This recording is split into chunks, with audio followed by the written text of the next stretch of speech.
Hello everyone, today I'm going to show you how to change the spark plugs on a 1 liter 999 cubic centimeters. This is 55 kilowatts, 75 horsepower spark plugs. Yeah, this is a Polo, a 2014 year. This was the first year of this engine, this MPI multiple point injection.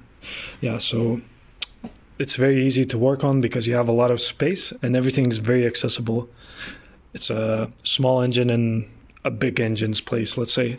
Yeah, so first what you will have to do is remove this airbox, and might as well change the air filter for the engine. These are T15s or T20s, and there's 1, 2, 3, 4, 5, 6, 7, 8, 9 T15s, let's say. Yeah, you can just exchange that, but if you don't want to change it, or you've just changed it, you can skip that and just proceed to removing the airbox. This whole pipe is held in by one point here, just above the timing belt, and the airbox itself is held in by the throttle body. And there's one clip in the front and one clip in the back, and you just have to pull this side up first, and then from this side you just pull it out as well. There's also one small hose connected here to the airbox. You remove that and everything just comes out. I'm going to show you the back side of the box. I cleaned this already. And yeah, one connector, it connects here to the throttle body, and one pin, 2 pins, 3 pins in the back and one on the side. And don't forget the vacuum hose. I'm going to put that to the side for now. And yeah, this is what you're gonna see. This hose was just connected to the air filter. And yeah, I have already done 2 of these. Mine were very dirty and never changed. I think this car, yeah, I just did the belt, and this car has 186,000 kilos on it, and it just shows how good Volkswagen is, I guess. Yeah, so first of all, it's held in by a screw here. But before you do that, you have to unclip these clips, and it's very easy. You just have to pull them up until they snap. You can hear this little snap. And then you just pull it up, and then they should come out. It's hard to do with one hand, but I just have to. Yeah, just that. You can add some silicone grease or whatever in there for better connection. And yeah, then you have one T10 bolt. It's pretty long, going through the whole plastic piece here. Yeah. Oh, then you have to remove this whole coil. It's just held in by a little suction to the old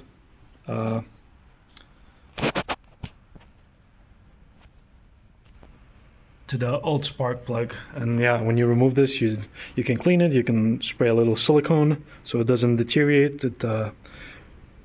Because it's all rubber. It's you can change these, but if your coil is working fine, then it's okay. So yeah, you go there, and then you're gonna need a long socket on what is this? 16 millimeter. You can see the gum inside. This is especially for spark plugs, and you're just gonna go all the way in there.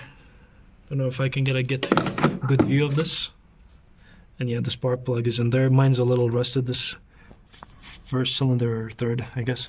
And you just remove it, and of course change it with a real original NGK, because I think this is the real part that was in this car to begin with. Oh, the torque specifics, yeah, turn until the gasket makes contact, yeah, with the head. And this is the code for it, I think. Yeah, NGK spark plugs. Where are they even made? I think Germany, Japan maybe. Yeah, Japan. Yeah, good quality. But you've done that. Then you screw in the spark plug again. This is the new one, to 20 Newton meters, 1520, and put in back your coil lubed. You put back in this 10 millimeter bolt. I don't know what's the torque on specification on this, but it was pretty tight on there, yeah. And you put back on the connector, you attach the airbox, and yeah, that's your spark plugs done. You don't need to worry about it for another 40,000 kilos, let's say. I did this because this car is using up a lot of gas, and sometimes the engine is not very noisy. A 1 liter engine, it's like dead quiet, but sometimes it gets noisy when you're just trying to accelerate fast, and it just struggles a little bit. So yeah, I'm doing that now, and of course you should do this as a preventative care as well. So thanks for watching, and good luck with your job. It's not that hard for this. You shouldn't go to a mechanic, honestly, but yeah, thanks for watching.